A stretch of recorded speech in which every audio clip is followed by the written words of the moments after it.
Hello and welcome to another episode of the Working Conversations podcast, where we talk all things leadership, business communication, and the future of work. I'm your host, Dr. Janel Anderson. Have you ever been in a room where everyone just gets you, where you don't have to explain why you do what you do or justify your quirks or your choices or your passion? It's like a breath of fresh air. I just experienced this firsthand at a conference filled with my people. As a professional speaker, a career that many kind of consider a unicorn in the world of work, it's rare to meet others who truly understand the joys and the challenges of this unique path. And you know what? This conference was transformative. It reminded me of something vital. Everyone needs to find their people. Now, whether you're a unicorn in your profession like I am, or you have a quirky hobby, or maybe you hold a perspective that feels, well, a little bit outside of the norm, finding your community can be an absolute game changer. Yet in today's world of increasing digital isolation and surface level connections, many of us are neglecting this need for meaningful belonging. In this episode, we're talking about why finding your people really matters. Not just for your personal well-being, but also for the future of work. And yes, we'll tie it back to themes from one of my most popular keynotes, Reconnecting in a Disconnected World. So let's dive in. First, let me tell you a little bit about the conference that I was at. So as you probably know, if you've been listening to this podcast for any length of time, I'm a member of the National Speakers Association. I'm a very active member of our local chapter here in Minnesota, but I am also a member of the national chapter, and the national chapter has multiple large and small conferences across the year. Our biggest conference is in the middle of the summer, and there is anywhere from 1,000 on up speakers at that conference. And then in the winter, there is a smaller conference that has about 300 people at it that's mostly focused on building your business.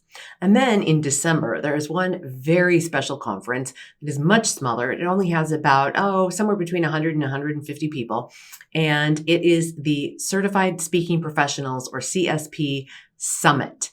And you can only go to that conference if you have the professional designation of CSP, Certified Speaking Professional, which basically means that not only have I given a lot of speeches and earned my living doing this, I've also asked my clients to provide feedback to the association on the quality of the work that I do. And my work has been peer reviewed by other speakers in basically like a blind taste test. They have watched me speak without me knowing that they were watching me speaking, or they've watched video of me to attest that I meet some very strict criteria.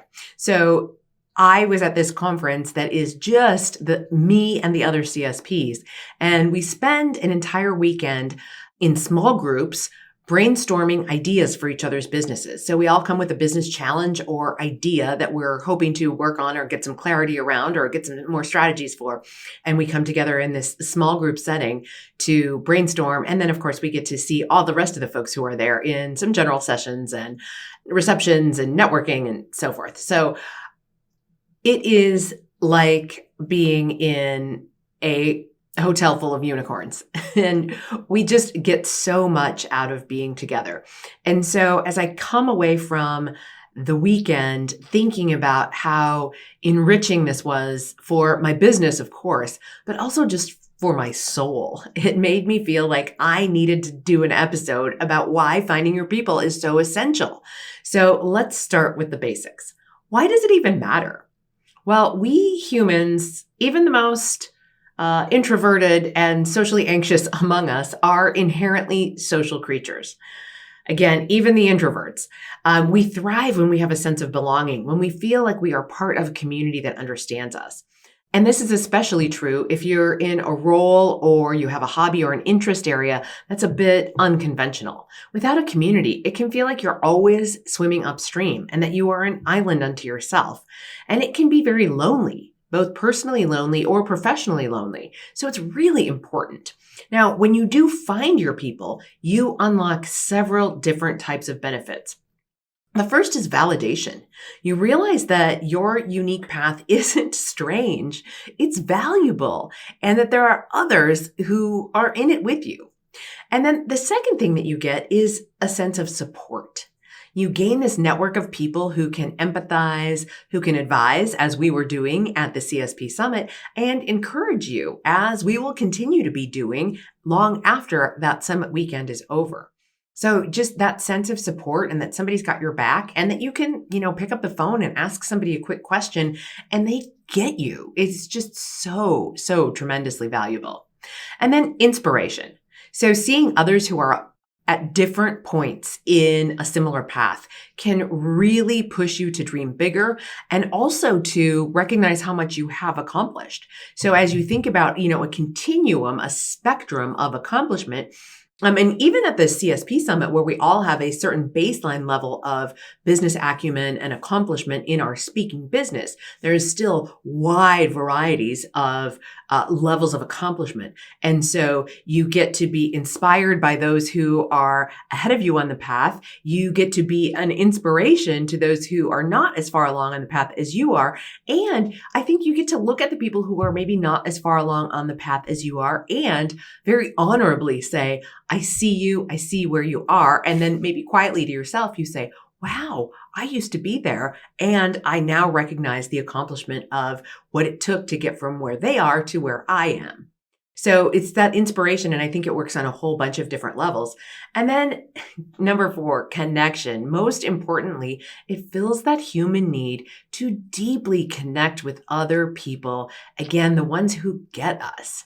Now, for me, being around other speakers isn't just about sharing tips and tricks for the stage. It is really about the understanding of the unique challenges of this lifestyle. There's travel, there's solitude, there's highs of delivering a powerful performance when it goes perfectly. And then there is the inevitable audience that you just don't connect with as much, or, something else goes wrong. So to share both the triumphs as well as the challenges with a community of people who really get me is so, so deeply satisfying.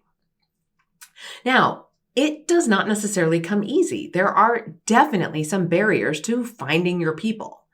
But so let's be honest here. Finding your people, it can be tricky. So maybe you're not even sure where to start, or maybe it's going to take a while. Maybe your people aren't conveniently located, or your schedule doesn't align. In fact, I've had that. You may have also heard me talk about becoming a member of my local chamber of commerce. And I didn't necessarily do that to get local business because, quite frankly, most of my business is not local. The reason I joined my local chamber of commerce is to make friends with people who are also small business owners, because even if you're not a professional speaker, there are just some common challenges of being a small business owner that I find tremendously valuable to connect in a community, even when people are in different industries than me. But with the local chamber of commerce, my schedule has not necessarily aligned with a lot of their meetings. So I've been a member for now, I don't know, like 4 or 5 months, and I've only been able to make it to 2 events. So that the schedule challenges are absolutely real. Now, when you do find your people, though, if they meet on a regularly scheduled basis, you got to get that in your calendar early. So, for example, with the National Speakers Association, I have the events, those 3 big conferences I was talking about, one small, one sort of medium size, and then one very large size. I go to all of them and I have them in my calendar the minute the dates come out so that I can schedule around it, because it's not, quite frankly, it's not convenient to go. Usually it's in a different city, and it's costly to stay at the hotel and to get the flight and the meals and all of the things, but it's so worth it. So again, it might not be convenient. The schedules might not align. And maybe in your hyper busy life, it just feels like one more thing to do. But let me challenge that. Finding your people and connecting with them regularly, it is not just a nice to have. It is absolutely essential. And prioritizing these connections, again, it's going to require effort. It might require travel, time away from other responsibilities, or time away from your family, and, a financial commitment. But it is worth it. When you connect with other people who fill your cup, you are better equipped to pour into your own work or your hobby or your family or your community or whatever it is, that when you are full up with people who get you, you are then able to contribute more to everybody around you. Now, let's talk about why this is especially important in the context of work today, even if the thing that you want to connect with other people about isn't work related at all. In a world of remote and hybrid workplaces, it is easier than ever to feel isolated. And you've heard me talk on the podcast here about loneliness, both professional loneliness as well as loneliness in the rest of your life. And again, that isolation can really get to us. We can sometimes go days or even weeks without truly connecting with someone who really understands our passion or what we do for a living or whatever it is. So that disconnection doesn't just impact your mood, it impacts your productivity, it impacts your creativity, impacts your innovation, and it can also even have a negative impact on your health. So that's why I am linking this back to my keynote, Reconnecting in a Disconnected World. In that talk, I emphasized the power of intentionally seeking out and nurturing meaningful relationships. I also talked about the Surgeon General's research on loneliness and the negative impacts it has on our health. And it is so important to find those connections, rekindling old connections or finding new connections. And whether those connections are with colleagues or mentors or a broader community, it is just absolutely so important for our mental health, our physical health, and our careers as well. So the same principles apply here. Finding your people is part of the antidote to that loneliness epidemic that so many people, both at work and at home, are facing. Again, I can't underscore that enough. So from an organizational perspective, encouraging employees to find their communities inside and outside of work can boost engagement and retention. When people feel supported and understood, they're more likely to stay, they're more likely to thrive in their jobs and in their whole life. I mean, right now, I've been back home for like 5 days. But I am still on a bit of a euphoric high from spending the time with my people. And this will last. It will sustain me through the holiday season, which, I mean, don't we all need a boost of connection during the holiday season? I mean, yes, many of us are going to get that with our families, and many of us are going to get a little too much of our families. So just being able to keep alive the connection in my brain, even of the time I had with my colleagues over the weekend, is just so instrumental. So for those of you who don't already have your tribe and haven't found the people that you feel like are your people, let's talk about how you find them. How do you go about finding them if you don't already know where they are? Well, here are a few steps to get you started. First of all, reflect on what makes you unique. Now, you might say, I don't have an unusual career. I don't have any strange hobbies or interests or even struggles. But what else might you have that is similar to somebody else? And the more you can just like brainstorm and think about all the things that you like to do, maybe you like to swim. I like to swim. I swim laps 3 times a week in the morning, and I get there at the pool at 6:30 in the morning, just as this group of swimmers, the masters swimmers. Now, you don't have to be like an amazing swimmer to be in a masters swim club. It just means older people, not like high school or collegiate sports. It just means older people who swim. And you don't even have to be that old to join a masters swim club. But they swim from 5:30 to 6:30 in the morning. And I tell you what, those people are connected. It could also be the club that, the people that you work out with at your health club, maybe not swimmers, but maybe you do CrossFit or maybe you do yoga. And maybe, if you love it, if you just sort of like half-heartedly do it because it's good for your health, that's one thing. But when you're really into it, that's what I'm talking about. So reflect on those things that you just get really fired up about and really passionate about, and the things that you love to do. And again, if they don't come readily to mind, just like keep tabs on yourself over the course of the next week or two to see what activities are you doing that really light you up? Or maybe where is there a longing? Where's there a gap of you wished you had other like-minded people or other people who had similar circumstances to you? And then seek out groups or events. So look for conferences, meetups, online forums even, or local clubs where like-minded people gather. So maybe you're a parent of multiples. You've got twins or triplets or something like that. There's a group for that. Maybe you love mystery stories that are set in your home state. I bet you anything there's a book club for that. And if there isn't one, you can make it yourself. You can start a book club. You could start a group on just about any topic. Go on to Nextdoor, which is that neighborhood app that's sort of like a mashup of the map of your neighborhood and, like Facebook. just hyper local, and make, just ask who would be interested in starting a book club about where we read mystery stories set in Minnesota. I mean, I bet in like 10 minutes that book club would fill. So seek out those groups or events. And if you don't find them, again, put yourself out there and make something up. Now, don't be afraid to reach out to other people too. So whether it's sending a LinkedIn message or joining a Facebook group, take that first step. Most people are more welcoming than you'd think. Now, I will just give a quick example of when I joined the Chamber of Commerce. I reached out to the membership director and I said, I think maybe I want to join, but I'm not sure because I don't know if the kind of people I'm looking for are going to be at the chamber meetings. And so she and I sat down and had coffee and I got to ask all my questions. And I absolutely wanted to join after I had all my questions answered. Now, as I looked at their schedule, I told you the schedule didn't always align. As I looked at their schedule, this was last May, and I looked at their summer schedule and I already had speaking events every single time they had an event I would have liked to have gone to. So I postponed joining until September when at least a couple of events aligned for the fall season. So don't be afraid to reach out, and people really are far more welcoming than you think. And even if it's not a fit, you've reached out and you've now eliminated a group if it didn't, if you found out it just wasn't your vibe. Then you have to prioritize regular connection. So once you find your people, make it a habit to connect. So whether it's an annual conference like that CSP summit that I go to or a monthly call, and I do have a smaller group of CSPs that I meet with on the regular to talk about our businesses and the challenges and successes that we have in our businesses. Or maybe it is, an online group where you are logging in even just a couple times a week to check those message boards and chime in with your support for others and just whatever it takes to keep that relationship alive. So prioritize that regular connection.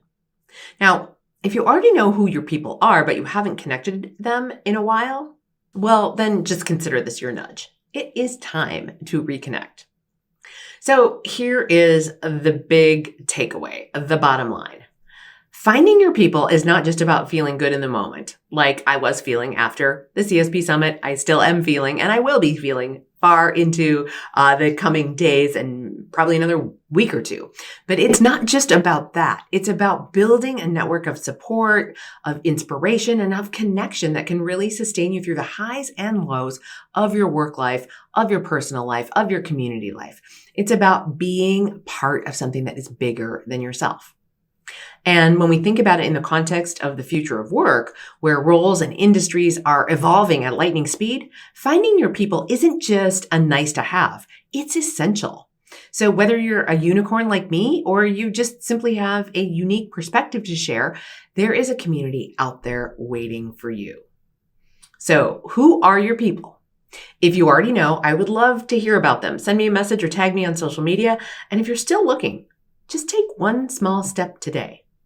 Sign up for that conference, join that forum, join that Facebook group or that group on LinkedIn, or just go out and explore what groups are there on Facebook or LinkedIn or your platform of choice.